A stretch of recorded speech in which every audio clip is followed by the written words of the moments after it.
اعوذ باللہ من الشیطان الرجیم بسم اللہ الرحمن الرحیم السلام علیک یا ابا عبداللہ وعلی الارواح التی حلت بفنائک وناخت برحلک علیک منی سلام اللہ ابدا ما بقیت وبقی اللیل والنہار ولا جعلہ اللہ آخر العہد منی لزیارتکم السلام علی الحسین وعلی علی ابن الحسین وعلی اولاد الحسین وعلی اصحاب الحسین جمیعا ورحمۃ اللہ وبرکاتہ۔ معزز ناظرین، السلام علیکم ورحمۃ اللہ وبرکاتہ۔ ناظرین، آج کا پیغام حسین صبر پہ ہم انشاءاللہ گفتگو کریں گے۔ بسم اللہ الرحمن الرحیم۔ یا ایہا الذین آمنوا استعینوا بالصبر والصلاۃ ان اللہ مع الصابرین۔ اے ایمان والو، صبر اور نماز سے مدد حاصل کرو، یقیناً خدا صبر کرنے والوں کے ساتھ ہے۔ تاریخ اسلام بلکہ تمام تاریخ عالم میں کوئی ایسا واقعہ نہیں کہ جس کو اتنی کثرت کے ساتھ بیان کیا گیا ہو جیسا کہ واقعہ کربلا ہے۔ کوئی ایسی عظیم ہستی نہیں جس پہ کہ اس طرح سے آنسو بہائے گئے ہوں جیسا کہ امام حسین علیہ السلام پر بہائے گئے۔ امام حسین علیہ السلام ایک روشنی ہے جو ہمیشہ قائم رہے گی۔ امام حسین علیہ السلام وہ تجلی ہے جو زمان و مکان کی پیشانی پہ ہمیشہ چمکتی رہیں گی۔ امام حسین علیہ السلام وہ خوشبو ہے جو ہمیشہ اہل ایمان کے دل کو معطر کرتی رہے گی۔ امام حسین علیہ السلام وفا کی کتاب شجاعت کا درخشندہ باپ ہیں۔ امام حسین علیہ السلام نے صبر کی وہ مثال پیش کی جو آج تک کسی نے ان سے پہلے نہ پیش کی تھی اور نہ اب تک ان کے بعد کسی نے کوئی ایسی مثال پیش کر سکا ہے۔ امام حسین علیہ السلام نے جذبہ صبر جس کو دینی احکامات، قرآن اور عظمت خداوندی کی طرح کچل دیا گیا تھا، امام حسین علیہ السلام نے اس کو دوبارہ سے زندہ و جاوید کر دیا۔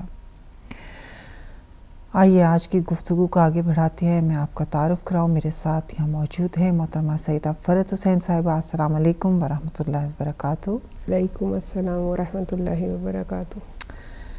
پیغام صبر آج ہمارا ٹاپک، اور آج ہم دیکھنا چاہیں گے کہ امام حسین علیہ السلام نے صبر کی طرف کیسے ہماری رہنمائی کی ہے۔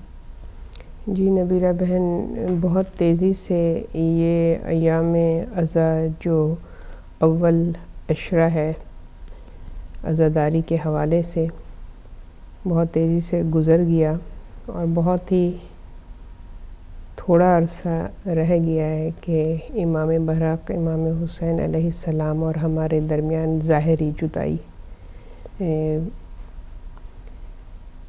ظاہر ہے کہ ہم نے اپنی طرف سے ان پروگراموں میں امام حسین کے پیغامات کے حوالے سے گفتگو کی تاکہ صحیح معنوں میں قربانی امام حسین کو سمجھ سکیں، اور جس مقصد کے لیے امام علیہ السلام نے، عالی مقام نے یہ عظیم تر، جیسے بھی آپ نے بھی فرمایا کہ کوئی مثال، کوئی نظیر صفحہ ہستی میں ہم کو نہیں ملتی ہے کہ جو قربانی امام حسین نے پیش کی ہے، تو ظاہر ہے جب عظیم قربانی ہے تو اس کے مقاصد بھی عظیم ہیں اور اس کو سمجھنے کی ضرورت ہے، کیونکہ جیسے کہ امام علیہ السلام کو جہاں اور القابات سے نوازا گیا، وہاں پر محسن انسانیت بھی امام ہی سے منسوب ہے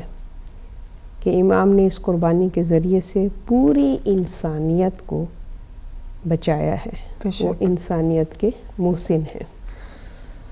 تو ظاہر ہے کہ ان کے قربانی کے مقاصد بہت عظیم ہیں، اور اب تک ہم نے جتنے بھی مقاصد کے اوپر روشنی ڈالی ہے وہ تمام اپنی جگہ پر، اپنے مقام پر بہت اہمیت کے حامل تھے، اور اب آج جس موضوع کا انتخاب کیا ہے، مقصد امام حسین میں، پیغام امام حسین میں، تو وہ ہے صبر۔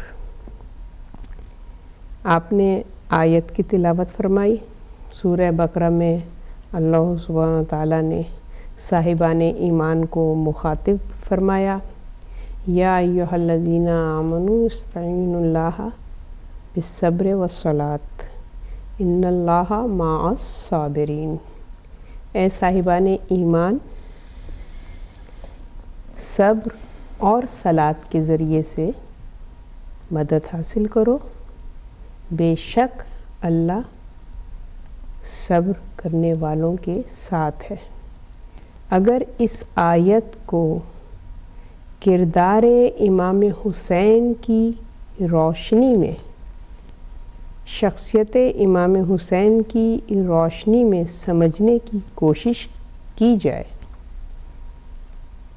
تو یہ ایک بہت ہی عظیم پیغام حسینی ہے۔ صبر اور صلاۃ دو چیزوں سے مدد حاصل کرو، وَإِنَّ اللَّهَ مَعَ الصَّابِرِينَ، اللہ صبر کرنے والوں کے ساتھ ہے۔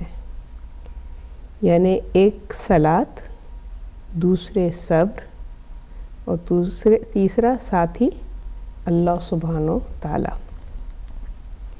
تو جب ہم تفسیر میں اس آیت کو سمجھنے کی کوشش کرتے ہیں تو محسن قراتی نے اپنی تفسیر النور میں اس آیت کی روشنی میں فرمایا کہ نماز اور صبر دو عظیم طاقتیں ہیں، اور آپ دیکھیے کہ کربلا میں امام حسین نے انہی دو طاقتوں کا استعمال کیا ہے۔ نماز جو کہ وہ عبادت ہے کہ جو انسان اور اس کے رب کے درمیان رابطہ قائم کرتی ہے، تو امام نے اسی صبر کو میدان کربلا میں واضح فرمایا ہے۔ حقیقی صبر کیا ہے؟ رابطہ رب، وہ کنیکشن، وہ اسٹرانگ رشتہ بندے کا اپنے رب کے ساتھ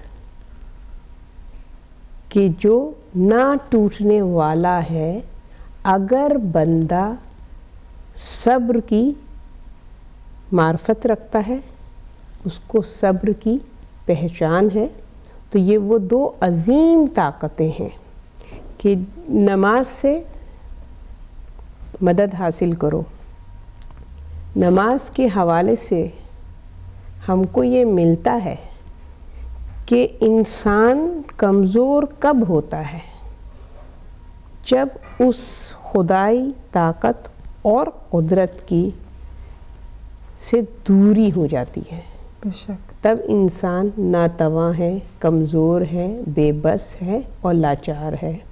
امام حسین نے اپنے قیام سے اس بات کو واضح کیا ہے کہ ایک طرف 30,000 کا مجمع منیمم جو تاریخ میں ہم کو ملتا ہے، 30,000 کا لشکر یزیدی، اور دوسری طرف چند افراد با تقوی، پرہیزگار، با ایمان، صابر، عبادت گزار۔ مگر آپ دیکھیے کہ قدرت اور طاقت کس لشکر میں ہے، ثبات قدمی کس لشکر میں ہمیں نظر آ رہی ہے؟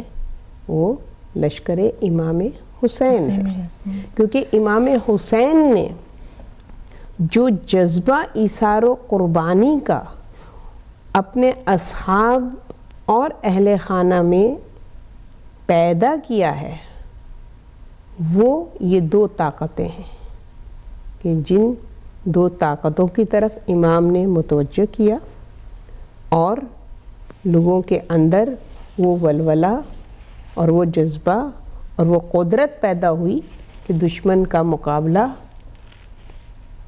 سینہ سپر ہو کے تعداد میں کم ہے، مگر اس کارواں کا ایک ایک فرد ایک امت کی حیثیت رکھتا ہے.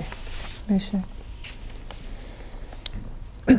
مثال ایک لیتے ہیں میدان کربلا میں جنگ کے دوران جب امام حسین علیہ السلام نے اپنے باوفا اپنے اہل و یار باوفا اصحاب جو ہیں ان کو پیاسا دیکھا تو انہوں نے سب کو اکٹھا کر کے اور ان سے فرمایا کہ تلواروں اور نیزوں کو تھام لو، کار بند ہو جاؤ، اس گرم ریگستان میں دشمن کا مقابلہ کرنے کے لیے تیار ہو جاؤ.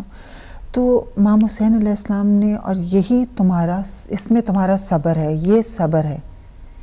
مطلب میں چاہوں گی کہ اس کو امام حسین علیہ السلام نے صبر کے ساتھ کیسے کنیکٹ کیا، بجائے اس کے کہ یہ نہیں کہا کہ تم لوگ پیاسے ہو تو جاؤ جا کر خیمے میں بیٹھ جاؤ اور صبر سے کام لو. لیکن امام ان کو بتا رہے ہیں کہ نہیں، تمہیں میدان جنگ میں آنا ہے اور اپنا جنگ لڑنی ہے، ان دشمنوں کا مقابلہ کرنا ہے، اور اس میں اس کو صبر کہتے ہیں. جی بے شک. دیکھیے صبر کی جو ڈیفینیشن ہے، جو ہمیں رسول خدا صلی اللہ علیہ وسلم کی احادیث کے ذریعے سے، ائمہ طاہرین کے اقوال زرین کے ذریعے سے ہم تک جو معنی اور مطالب صبر کے پہنچے ہیں، اس میں رسول خدا صلی اللہ علیہ وسلم ارشاد فرماتے ہیں کہ صبر کی 3 قسمیں ہیں. ایک تو صبر معصیت پہ، دوسرا صبر مصیبت پہ، اور تیسرا صبر عبادت پہ. یہ 3 قسمیں ہیں صبر کی، کہ جہاں پر انسان کے صبر کی صلاحیتیں، صبر کی صفت بروئے کار آتی ہے اور انسان اپنے کمال کو پہنچتا ہے. جی. اب یہ تینوں جو قسمیں ہیں، اس میں مصیبت پر صبر کرنا بہت ہی پہلا درجہ ہے کہ مصیبت پہ انسان صبر کرے، کہ ایک سچویشن اس کو کریٹ ہو گئی ہے اس کے سامنے اور اس نے اس مصیبت کو قبول کرتے ہوئے اس پر صبر کیا. ایک ہے کہ معصیت پہ صبر کرنا، یہ عظیم تر صبر ہے کہ انسان اپنے آپ کو گناہوں سے روک سکے. اللہ کی نافرمانی سے روکنا یہ عظیم تر صبر ہے کہ انسان کے اندر وہ قوت ارادی پیدا ہو کہ وہ اپنے آپ کو گناہوں سے بچا سکے. تو جب یہ عبادت کے حوالے سے کہ جب اطاعت خداوندی، عبادت کیا ہے؟ اطاعت خداوندی ہے. اطاعت خداوندی پر صبر کرنا نفس سرکشی سکھا رہا ہے، اور عبادت ہمیں اطاعت سکھا رہی ہے. تو گویا امام حسین علیہ السلام اور ان کے اصحاب نے، ان کے اہل و عیال اور اصحاب نے ان تینوں چیزوں پہ صبر کیا. ان تینوں چیزوں پر صبر کیا. انہوں نے اس مقام پر ان تینوں چیزوں میں جب ان کے اندر استقلال پیدا ہو گیا، ثبات پیدا ہو گیا، یقین پیدا ہو گیا. کیونکہ دیکھیے جو تربیت کی ہے امام نے، وہ کس طریقے سے امام نے تربیت کی ہے کہ سچویشن کیا ہے؟ مصیبت ہے، تشنگی ہے، اور اس تشنگی کے باوجود ارادوں میں تزلزل نہیں ہے. بے شک. ہے نا. پھر دوسری بات یہ کہ وہاں سے مسلسل دھمکیاں ہیں، دعوت ہے کہ اگر اب بھی ہماری بات مان لو تو ہم امان دینے کو تیار ہیں. ہمیں روایتوں میں ملتا ہے کہ نہیں ملتا ہے، اہل خانہ کو، امام حسین کے اہل خانہ کو بھی یہ دعوت دی گئی. بے شک. مگر امام حسین کے ساتھیوں نے اس دعوت کو قبول نہیں کیا اور اپنے آپ کو اس معصیت سے بچایا جو یزید کی بیعت کے ذریعے سے ان سے سرزد ہو سکتی تھی. یہ دو کیفیتیں ہیں. بے شک. تیسری کیفیت صبر کی وہ عبادت، کہ ایک شب کی مہلت امام نے مانگی تاکہ اللہ کے ساتھ وہ ربط قائم ہو جائے، وہ کنیکشن ہو جائے، کیونکہ نماز مومن کی معراج ہے. معراج کے معنی کیا ہیں؟ بلندی اور رفعت، روحانی اعتبار سے، کمال کے اعتبار سے، فکر کے اعتبار سے، ارادے کے اعتبار سے. روحانی رفعت حاصل کرتا ہے جب انسان معراج ہوتی ہے، جب بلندی کی طرف جاتا ہے تو جتنا بلند ہوتا ہے اتنا پستی سے دور ہوتا چلا جاتا ہے. جتنا اوپر کی طرف جاتا ہے اس کو دنیا حقیر نظر آتی ہے، بہت معمولی نظر آتی ہے. دنیا کی نعمتیں، دنیا کا مال، دنیا کا حب اس کے لیے کوئی معنی نہیں رکھتا، کیونکہ رفعت پر ہے، وہ بلندی پر ہے، وہ ربط اللہ سبحانہ و تعالیٰ سے اس کو کنیکشن جو مل گیا ہے، تو اس کو اللہ کی قدرت کے آگے دنیا بہت چھوٹی نظر آتی ہے. بالکل. اور پھر جب یہ کیفیت پیدا ہوتی ہے تو اس کے اندر وہ عظیم صبر کا جذبہ پیدا ہوتا ہے. سب مٹ جائے، سب چھن جائے، مال و دولت، جان، کچھ نہ بچے، سب لٹ جائے، مگر سب سے عظیم دولت وہ ربط ہے بندے کا اپنے رب کے ذریعے سے، کہ جو امام حسین کی صحبت میں امام کے اصحاب و انصار میں وہ ربط اللہ کے ساتھ پیدا ہوا. رضائے الہی، رضائے الہی، وہ اللہ کی قدرت پہ یقین کامل کہ پھر ان کے قدم نہیں ڈگمگائے، اور انہوں نے خوشی کے ساتھ، بلکہ ایک دوسرا صحابی ایک دوسرے سے سبقت لینے میں آگے تھے بے شک، کہ ہم پہلے اس قربانی کو پیش کریں تاکہ ہمارا شمار ان صابرین میں ہو کہ جن کا ساتھی اللہ سبحانہ و تعالیٰ ہے. بالکل. اور ہمیں ملتا ہے کہ بچے تک اس یہ خواہش رکھتے تھے کہ کل جیسے شب عاشور ہمیں ملتا ہے کہ جب امام حسین علیہ السلام نے سب کے نام پڑھے کہ کل کون کون شہیدوں میں کس کا نام ہوگا، تو حضرت قاسم امام حسین علیہ السلام کے پاس گئے اور جا کے پوچھا کہ چچا کہ اس فہرست میں میرا نام بھی شامل ہے. تو امام حسین علیہ السلام نے ان سے پوچھا کہ تم موت کو کیسا پاتے ہو؟ تو انہوں نے کہا کہ میں شہد سے بھی زیادہ شیریں. بے شک. مطلب کہ بچے بھی اس چیز کی خواہش رکھتے تھے کہ ہمارا نام اس فہرست میں ہو، اور ہم بھی اس میں، مطلب کہ اتنا صبر، جیسے کہ ابھی آپ نے کہا کہ صبر صرف یہ نہیں ہوتا کہ کوئی ہم پہ مصیبت آئی ہے تو ہم صبر کر کے بیٹھ جائیں. مطلب جیسے آپ نے صبر کی مختلف قسمیں بتائی ہیں، تو ہر بڑے سے لے کے بچہ تک، چاہے بوڑھا ہو، جوان ہو، خواتین ہو، ہر ایک میں یہ تینوں قسمیں صبر کی موجود تھیں. بے شک. تو کیا آپ سمجھتی ہیں کہ امام حسین علیہ السلام نے بھی ہمارے لیے صبر کے حوالے سے یہی پیغام چھوڑا ہے کہ اگر ہم صبر جو ہے، جو ہمارے لیے، جیسا کہ ابھی ہم نے آج کے پروگرام میں سورہ بقرہ کی آیت صبر کے حوالے سے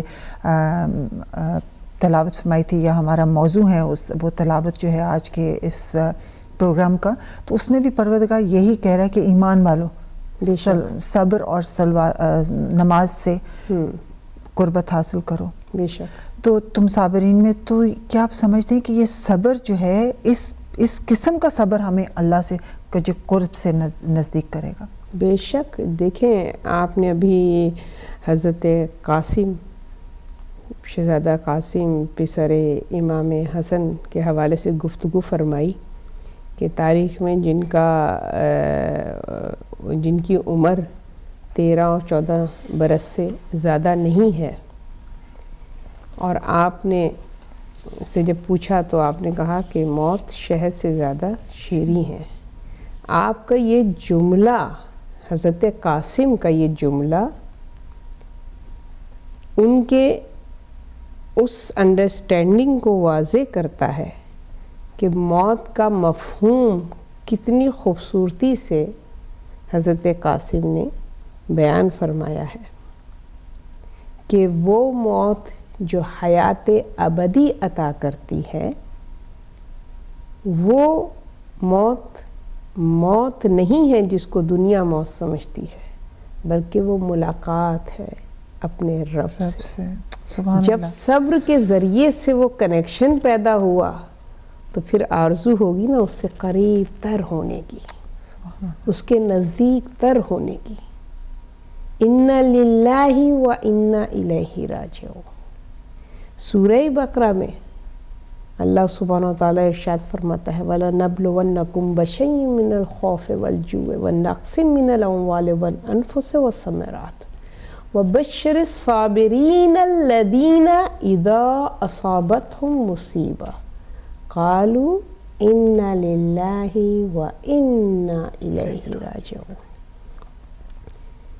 کہ جو صابرین ہیں، جو صبر کرنے والے ہیں، یعنی یہ آیت جو بہت واضح طریقے سے امام حسین اور ان کے اصحاب و انصار کو ڈسکرائب کرتی ہے، اتنی خوبصورتی سے ان کے عزم کو، ان کے جذبے کو اور ان کی قربانی کی عظمت کو بیان کرتی ہے کہ جن کا امتحان خوف سے بھی لیا گیا، بھوک سے بھی لیا گیا، اموال سے بھی لیا گیا، نفوس سے بھی لیا گیا، ثمرات سے بھی لیا گیا، مگر اے رسول ان کو خوشخبری دے دو وَبَشِّرِ الصَّابِرِينَ الَّذِينَ إِذَا أَصَابَتْهُم مُّصِيبَةٌ کہ جنہوں نے صبر کیا ان تمام مصیبتوں پر، صرف کس لیے؟ اس کنیکشن کے لیے۔ اِنَّا لِلَّهِ وَإِنَّا إِلَيْهِ راجعون کے مطلب کیا ہیں؟ وہ ملاقات ہے اپنے رب کے ساتھ، وہ نزدیکی ہے، وہ قرب ہے جو انسان کو ملتا ہے اس موت کے ذریعے سے، اگر کہ وہ صابر ہے، اگر کہ وہ متقی ہے، اگر کہ وہ عبادت گزار ہے، تو پھر اس کے لیے موت جو ہے خوشخبری ہے، بدخبری نہیں ہے، سانحہ نہیں ہے، مصیبت نہیں ہے، بلکہ اللہ سبحانہ وتعالیٰ کی نعمت عظیم ہے کہ جس پہ امام حسین نے خود اپنی خوشی کا اظہار کیا کہ ملاقات کے لیے جا رہا ہوں اپنے رب کے حضور، اس کی بارگاہ میں۔ بے شک۔ تو امام حسین علیہ السلام نے جیسا کہ ابھی آپ نے فرمایا کہ یہ پیغام ہمیں دیا ہے کہ صبر، جیسے کہ ہمیں یہ ملتا ہے کہ امام حسین علیہ السلام نے کہا کہ جو میں کر رہا ہوں وہ صبر ہے، بے شک میں میدان جنگ کی طرف بڑھ رہا ہوں، یہ صبر ہے۔ تو وہ صبر میدان جنگ، آپ سمجھتے ہیں کہ یہ ایک میدان جنگ کا جس طرف اشارہ کیا گیا کہ ہم اپنے نفس سے جنگ کو جو ہے ہر وقت جاری رکھیں، کیونکہ ہم ہر وقت ایک جنگ کے میدان میں ہیں اور ہمارا نفس جو ہر وقت اس جنگ میں مبتلا ہے، تو ہمیں اس کے حوالے سے کہ اگر وہ کسی برائی کی طرف جا رہا ہے تو ہمیں اس سے جنگ کرنا ہوگی تاکہ ہم اس کے حوالے سے کانشیس رہیں۔ جی نبیلہ بہن، دیکھیں آپ نے بہت ہی عمدہ نقطے کی طرف اشارہ کیا اور رہنمائی کی ہے کہ وہ میدان جنگ کہ جس میں تلوار و نیزہ و تیر استعمال ہوتا ہے، وہ جدال، وہ جہاد جو فی سبیل اللہ کیا جاتا ہے، وہ ہر انسان کا مقدر نہیں ہے اور ہر انسان اس سچویشن کو فیس نہیں کرتا ہے، مگر امام حسین کا یہ قیام تمام انسانوں کے لیے ایک بہترین پیغام ہے اور رہنمائی اور ہدایت ہے۔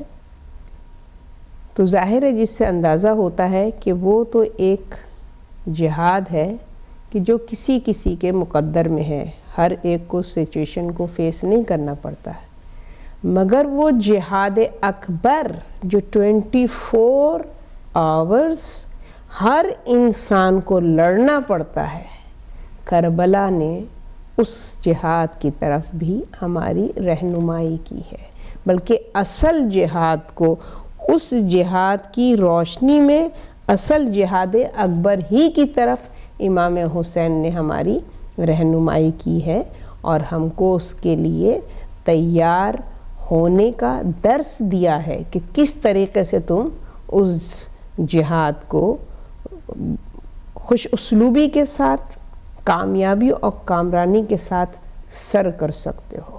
اگر حسینی ہو تو تمہارے لیے جہاد اکبر یعنی نفس کا جہاد مشکل نہیں ہے۔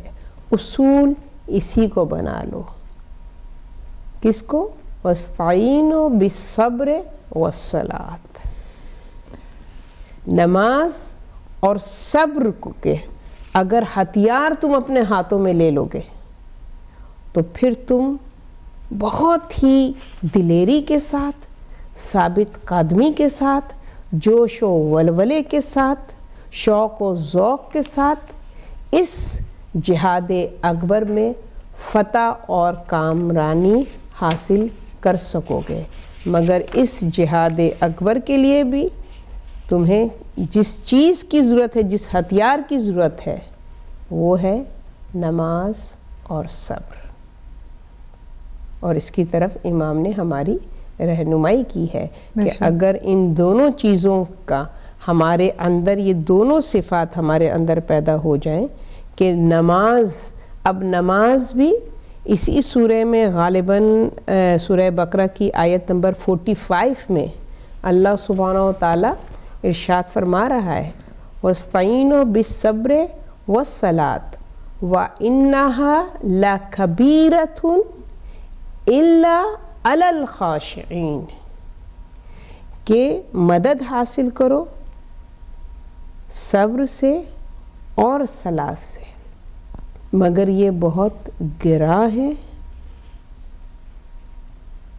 دوسروں پر سوائے الا علی الخاشعین، سوائے ان لوگوں کے کہ جن کا شمار خاشعین میں ہوتا ہے۔ جہاں بھی نماز کی بات آتی ہے، نماز جو ہمیں کامیابی کی طرف لے کر جاتی ہے، نماز جس میں ہماری فلاح اور بہبود ہے نا، بالکل، جہاں اس کی نماز کی بات آتی ہے، نماز کے ساتھ ساتھ اللہ سبحانہ و تعالیٰ اس نماز کی طرف، اس صلاۃ کی طرف ہماری رہنمائی کرتا ہے کہ جو انسان کو خاشع بناتا ہے۔ جہاں بھی نماز کی بات ہے وہاں خضوع و خشوع کا لفظ استعمال ہوتا ہے یا نہیں ہوتا؟ خضوع اور خشوع دو اثرات ہیں، دو کیفیتیں ہیں جو عبادت گزار کے اندر پیدا ہوتی ہیں۔ خشوع اس وقت پیدا ہوتا ہے کہ جب روح متاثر ہوتی ہے، جب روح عبادتوں میں متاثر ہوتی ہے، انوالو ہوتی ہے، تو انسان خاشع ہوتا ہے، اور جب جسم عبادت میں متاثر ہوتا ہے، انوالو ہوتا ہے، تو اس کے اندر خضوع پیدا ہوتا ہے۔ خضوع کا تعلق جسم سے ہے اور خشوع کا تعلق روح سے ہے۔ خضوع انسان کے اندر جب پیدا ہوتا ہے تو عبادت گزار جب مصلی پر کھڑا ہوتا ہے تو مصلی اس کا کیا ہے؟ میدان جنگ ہے، کہ جس میدان میں کھڑا ہو کر اس کنیکشن کی کوشش انسان کرتا ہے، اس رابطے کی، اور ربط کی میدان جنگ کیا ہے؟ اللہ سے کنیکشن کا ایک ذریعہ ہے، ایک پلیس ہے، بے شک، تو اس کنیکشن اور ربط کا وہ کوشش کرتا ہے۔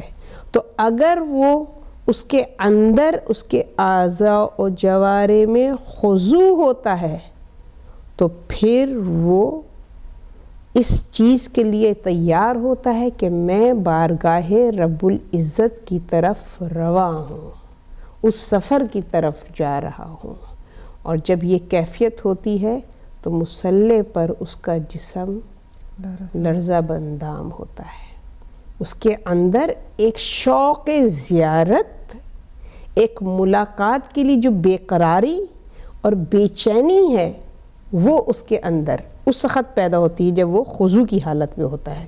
ایک بے چینی، بے قراری اور دیدار رب جو ہے وہ اس کے اندر شوق اس کا پیدا ہوتا ہے. تو نیچرلی پھر وہ کیفیت کیا ہوگی؟ وہ کیفیت ایسی ہوگی نا جو حقیقی معنوں میں اس منتظر کی ہے کہ جو اپنے رب سے ملاقات کی خواہش اور آرزو رکھتا ہے اور اس کی طرف وہ سفر پر گامزن ہوتا ہے، پہلا قدم اٹھاتا ہے. اور خواہشِ وہ کیفیت ہے جب انسان کو اس رب سے کنیکشن کا، رابطے کا احساس ہوتا ہے کہ اب میں اپنے رب سے کنیکٹ ہو گیا ہوں، اب میں اپنے رب سے قریب ہو گیا ہوں. اور جب اپنے رب کی پریزنس کو، موجودگی کو وہ محسوس کرتا ہے تو پھر اس کی آنکھوں سے اشک جاری ہوتے ہیں. کیا کیفیت پیدا ہوتی ہے؟ پالنے والے تو رحمان و رحیم، میں تیرا نافرمان بندہ، معصیت میں اپنی زندگی کو صبح شام بسر کرتا ہوں، پھر بھی تو مجھ سے اپنے منہ کو نہیں موڑتا. پھر بھی جب میں اس مصلی پر آ کے کھڑا ہوتا ہوں تو میری عبادت کو سنتا بھی ہے، میری فریاد کو سنتا ہے اور اس پر لبیک کہتا ہے. یہ کیفیت خواہشے کی ہوتی ہے. اور اسی کیفیت کی طرف امام نے ہمیں متوجہ کیا ہے کہ اپنے اندر یہ کیفیت پیدا کرو. یہ اسی صورت ہوگی کہ جب میدان جنگ میں تم کھڑے ہوگے، استعداد ہوگے کہ جب میدان جنگ میں، کون سا میدان جنگ؟ جہاد اکبر. اپنے نفس سے جب تم جہاد کرو گے تو پھر تمہارے اندر یہ کیفیت اگر ہوگی، یہ 2 تلواریں تمہارے پاس ہوں گی، یہ 2 ہتھیار تمہارے پاس ہوں گے، صبر کی صورت میں اور صلاۃ کی صورت میں، تو کامیابی تمہارا مقدر ہے. تم اپنے نفس پر قابو پا لو گے، پھر تمہارا شمار متقین میں ہوگا، تمہارا شمار ان لوگوں پر میں ہوگا کہ سورہ فجر میں جن کا تعارف اللہ سبحانہ وتعالیٰ کروا رہا ہے، یا ایتھا النفس المطمئنہ ارجعی الی ربکی راضیۃ مرضیہ. بے شک. آخری سوال آج، جیسا کہ 9 محرم اور اب تک ہم نے جتنے بھی امام حسین علیہ السلام کے قیام کے حوالے سے پیغامات پر روشنی ڈالنے کی کوشش کی تاکہ ہم انہیں صحیح معنوں میں سمجھ سکیں، ان پر عمل پیرا ہو کر اپنا عزاداری امام حسین علیہ السلام کا جو حق ہے وہ ادا کرنے کی کوشش کریں. پہلے بھی ہم نے اپنے اس ایک پروگرام میں ذکر کیا تھا کہ ہم اس میں امام حسین علیہ السلام کو انبیاء کا وارث قرار دیتے ہیں. بے شک. اور ہم دیکھتے ہیں کہ امام حسین علیہ السلام نے بھی اپنے وارث، اپنے وراثت کا جو حق ہے، پیغامات وراثت ان کو ملے ہیں، وراثت میں پیغامات، ان کو حق ادا کیا. لیکن ایک چیز جو ہمیں یہاں غور کرنے کے لیے ملتی ہے کہ ہر نبی جو ہے وہ چند مصیبتوں یا چند آزمائشوں سے گزرا، لیکن امام حسین علیہ السلام پر جب ہم نظر ڈالتے ہیں تو وہ ایک تھوڑے سے عرصے میں اتنی زیادہ مصیبتوں اور پریشانیوں سے گزرے کہ پھر کیا آپ سمجھتی ہیں کہ اور ہر مصیبت پہ انہوں نے شکر کا سجدہ ادا کیا، صبر کیا. تو کیا آپ سمجھتی ہیں کہ اس لیے ان کو سید الصابرین کا لقب دیا گیا؟ بے شک نبیلہ بہن، اس میں کسی قسم کی گنجائش شک و شبے کی نہیں ہے کہ امام حسین وہ سید الصابرین ہیں، تمام صابرین کے سردار ہیں. جیسا آپ نے ابھی خود بیان فرمایا کہ تمام انبیاء و مرسلین اپنی زندگی میں پیغام حق کی بقا کے لیے، اس کے پرچار کے لیے انہوں نے قربانیاں دی ہیں اپنے اپنے زمانے میں. مگر امام حسین چونکہ وارث آدم، وارث نوح ہیں، وارث ابراہیم، وارث عیسیٰ، وارث موسیٰ ہیں، تمام انبیاء کے وارث ہیں. اور آخری امام، آخری رسول خدا صلی اللہ علیہ وسلم کی حجت اور وارث قرار پائے ہیں۔ تو آپ نے تمام انبیاء کے پیغام کو پروٹیکٹ کیا، محفوظ کیا، اس کی حفاظت کی، اس کے قیام کے لیے قربانیاں دی ہیں، مگر یہ سید الصابرین وہ ہے کہ تمام انبیاء نے اپنی تمام عمر گزاری ان امتحان کے لیے، ہے کہ نہیں؟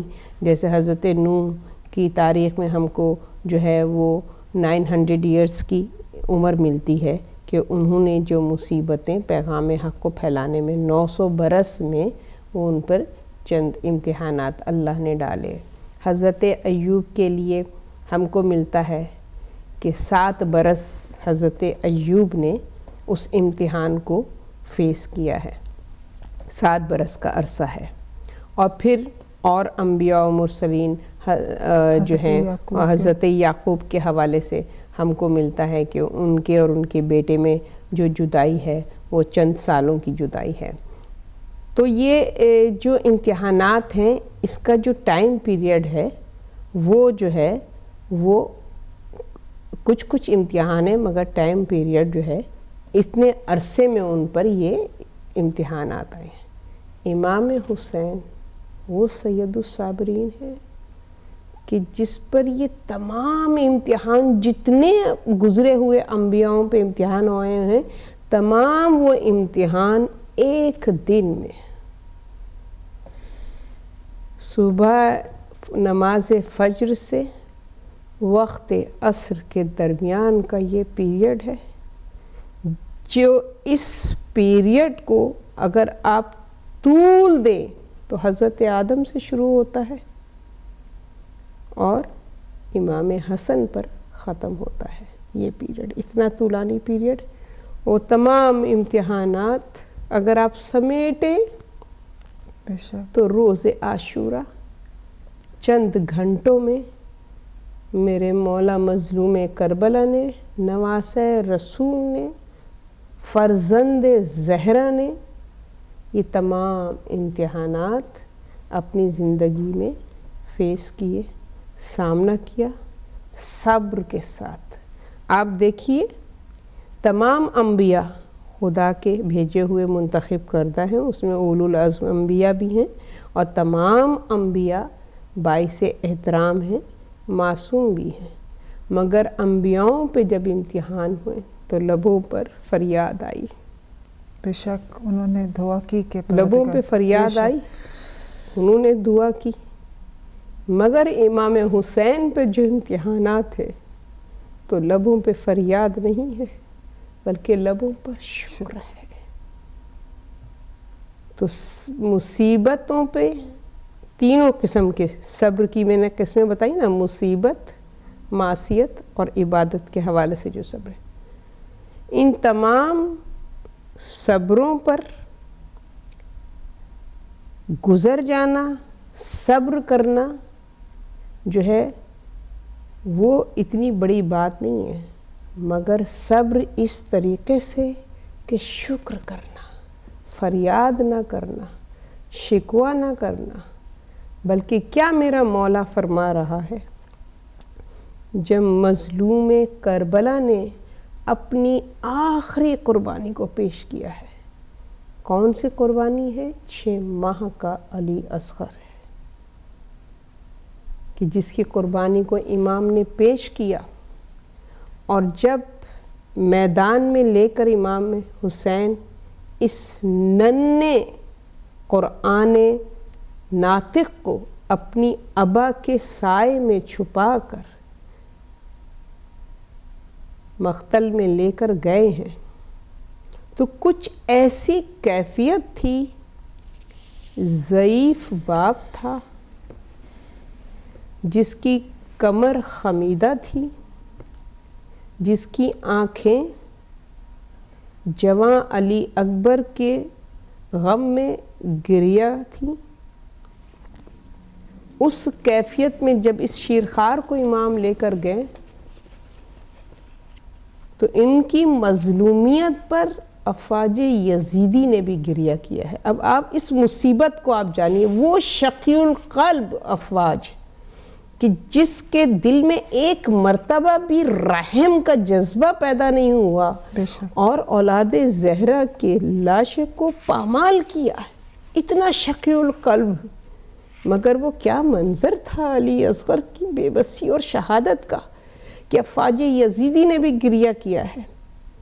اور پھر جب امام نے اس آخری قربانی کو بارگاہ رب العزت میں صبر اور شکر اور تحمل اور ثابت قدمی کے ساتھ پیش کیا ہے، اور اس آخری شہید کو امام نے سپرد خاک کیا، تو کیا کہا پالنے والے، جو کچھ تھا میں نے تیری بارگاہ میں قربان و نثار کر دیا، اور کچھ بھی ہوتا تو اس کو بھی میں تیری خوشنودی کے لیے، تیرے دین کی بقا کے لیے قربان کر دیتا۔ بے شک، بہت بہت شکریہ محترمہ فیض صاحبہ، بس جزاکم اللہ خیر۔ اور آج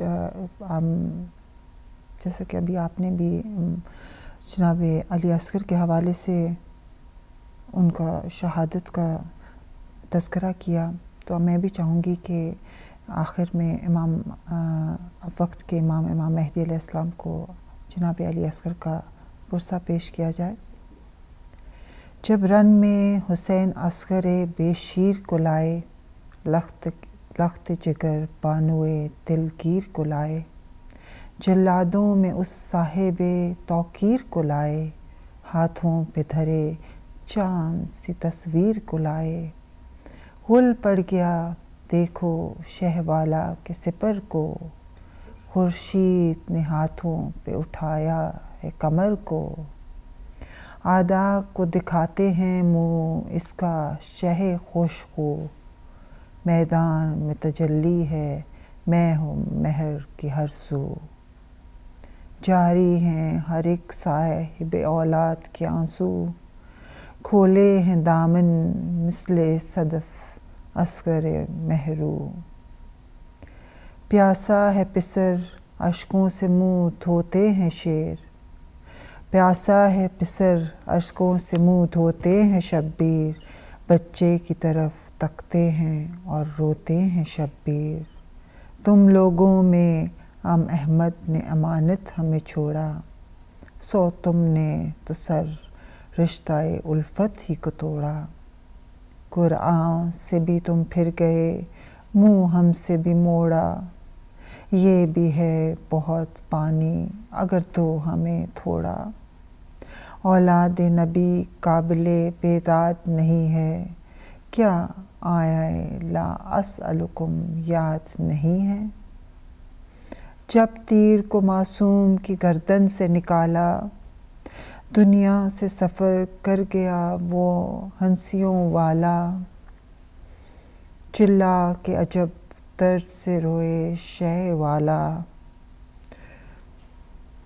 نزدیک تھا ہو جائے کلیجہ تہ و بالا، غل تھا کہ اب امت کا نگہباں علی ہے، فریاد کو زہرا طرف عرش چلی ہے، الا لعنت اللہ علی قوم الظالمین۔